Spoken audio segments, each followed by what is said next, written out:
Hello YouTube, my name is Nero, and today we have some Call of Duty Infinite Warfare playing the multiplayer beta. The game itself is 1 week away at the time of this video being recorded, and Infinity Ward has actually decided to give us an update, letting us know everything they've been working on since the beta in preparation for the full launch of Call of Duty Infinite Warfare. So you can actually find all the patch notes over on the Infinite Warfare subreddit, and I'm going to put a link to that down there in the video description if you guys like to read along with me. But I find it very interesting that if you go over there, you have this big official post by Infinity Ward, and then right below that is a bunch of leaked news and information and stuff like that in regards to Infinite Warfare. Like, they very clearly know it's there, but for some reason they really aren't doing anything about it. So let's go ahead and cover all the updates and changes they've made to Infinite Warfare since the beta. Let's start things off here with the shotguns because they're first up on the list. They have increased the consistency of the shotguns in Infinite Warfare, which is a very good thing if you ask me, because I used a bunch of shotguns during the beta. A lot of my time was spent using the Banshee especially, and that gun either felt like a god gun or a pea shooter. It really depended on the game. Some games it was great, some games it was awful. I'm very happy to see they've tried to increase the consistency,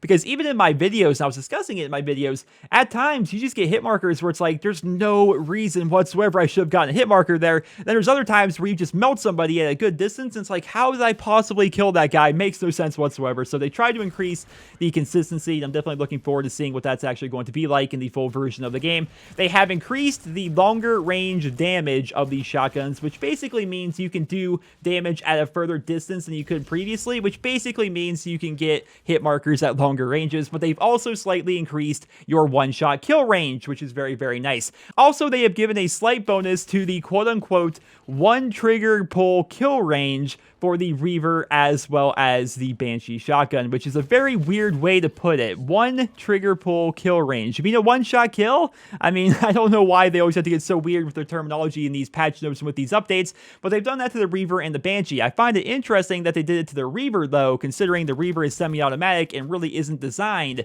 to be a one-shot kill weapon. Perhaps if you're super, super, super up close, it will be. I'm not entirely sure. I didn't really do a bunch of testing with it, but the Banshee, definitely happy to see it's going to have more consistent one-shot kills in the full version of the game. The next batch of notes is going to be pretty depressing for a lot of you guys, because they have nerfed snipers pretty hard since the beta. Now, I may need actually some clarification here, so feel free to correct me in the comments, because as you guys know with these patch notes, the terminology is very, very weird, so I may actually get a few things wrong, but I'm going to try and read off all the changes they made to sniper rifles and try to explain what those changes are actually going to do. So the first change, they say, bullet spread at the hip no longer gets smaller as the player aims down sights. Once the scope reaches the player's eye, the bullet spread will instantly go to 0. So what that means to me is, it sounds like the original Black Ops. It says to me, until you are actually looking through your scope, it's basically as if you are hip firing your sniper rifle. It's going to make it very difficult to quick scope. It's going to make it very difficult even to drag scope. It just basically, your weapon is not going to be accurate until you are completely aiming down sights with your sniper rifle. That's what it says to me. Feel free to correct me in the comments. Once again, bullet spread at the hip no longer gets smaller as the player aims down sights. Once the scope reaches the player's eye, the bullet spread goes instantly to 0. That says to me, you have to be aiming down sights to actually have good accuracy with your sniper rifle. They have slightly reduced the aim assist for the longbow as well as other bolt action sniper rifles. Snipers themselves no longer have any aim assist at all until the scope reaches the player's eye. Once again, until you are actually looking through your sniper scope, you will have no aim assist whatsoever. The scout and elo sights, which are basically like the non-scoped sights you can have for your sniper rifles, they've also been nerfed. They basically are going to have more idle sway as well as view bounce while trying to move. They have reduced the quick draw bonus for sniper rifles, and snipers now have more flinch when being shot. Goodness gracious, ladies and gentlemen, they are really not big fans of snipers, are they? So I felt as though these sniper rifles in the beta were very powerful, and I thought it was actually a good thing. They were very easy to use, but the balancing factor was you basically lost all of your peripheral vision, and you even lost your minimap and the kill feed while aiming down sights with your sniper. It really took away all of your awareness, and I thought that was a good counterbalance. But they have decided to make sniping even more difficult in this game. I don't think it's going to affect the top tier snipers, right? You see people here on YouTube that are very good at sniping. I don't think it's going to affect those guys. I think they're going to work around it, as good snipers always do.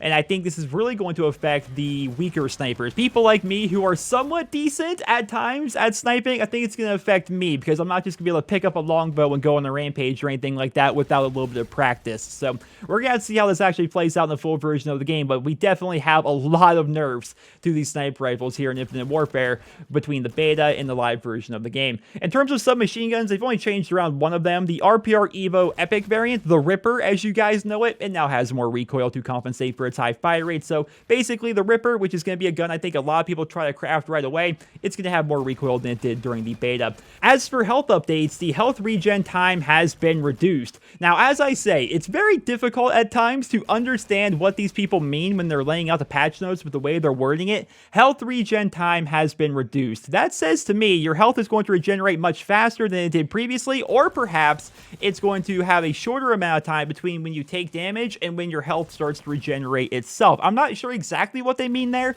but it appears we're going to have faster health regeneration in the full version of the game. Feel free to correct me in the comments if I somehow have this wrong. But also, they've actually taken the combat rig Merc. It has a trait called Infusion, which would increase your health regeneration, and they've nerfed that to compensate with the better overall health regeneration that everybody is going to have in the full version of the game. As for the economy, they've actually increased the drop rate of keys in round-based game modes. They have increased the salvage gain from mission teams, and they have quote-unquote changed currency values in supply drops. Now, I think that means we're going to get more currency from supply drops, because during the beta, you would get something out of a supply drop, and it's like, here's 5 salvage. I'm like, oh, cool, I only need like 3,500 to make my new weapon, so this is, a little bit towards that. 5 made no sense, right? It was way too low, and so I think they're going to increase that. I could be wrong. They worded it very weirdly here in the patch notes. Changed currency value in supply drops. Who knows what that means, but I assume it's actually going to mean more salvage from supply drops. As for score streaks, they have given various buffs to the Apex, the RC8, the Thor, as well as the Bombardment. There's a lot of these little tiny updates. I'm not going to try and cover them all here in this video. Again, feel free to click the link down there in the video description to read the full patch notes for yourselves, but know that all 4 of those score streaks have been buffed. The combat rigs are being tweaked slightly. They're continuing to work on payload balance, as they say, and I feel as though that means they're working on the time it takes to earn certain ones, as well as the power of certain combat rigs as well.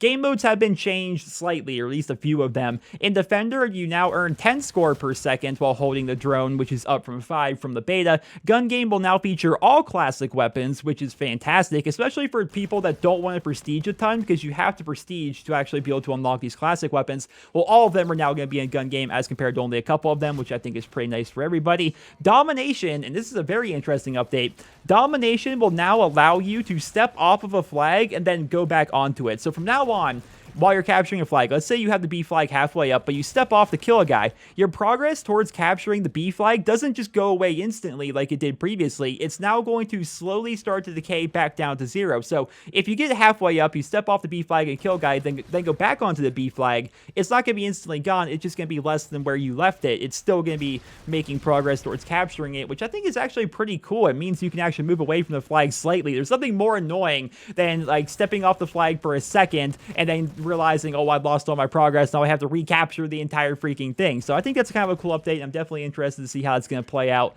in the long run. And the rest of the patch notes are very, very basic. I mean, they're working on making matchmaking faster and better, and that includes working with their dedicated servers. They are still working on tweaking the spawn system on various game modes and on various maps. They're still working on the time to kill, and they're saying time to kill should feel a lot better in the full version of the game as compared to what it felt like during the beta. And of course, the patch notes were also full of general bug fixes and tweaks and stuff like that here and there. And ladies and gentlemen, that is basically going to conclude the video. I am very impressed with Infinity Ward actually working on their game. I think a lot of people, like myself included, we didn't really think that they were going to be making a ton of changes to the game after the beta, because the beta itself went live exactly 21 days or 3 weeks before the full launch of Infinite Warfare, and that's not a whole lot of time for a studio to actually make a bunch of changes to their game. But I even made a video back then saying, you know what, they can do a day 1 update, a day one patch, they can actually make some changes based on community feedback, and especially the stuff they see during the beta, they can gather all that data and then continue to work on making changes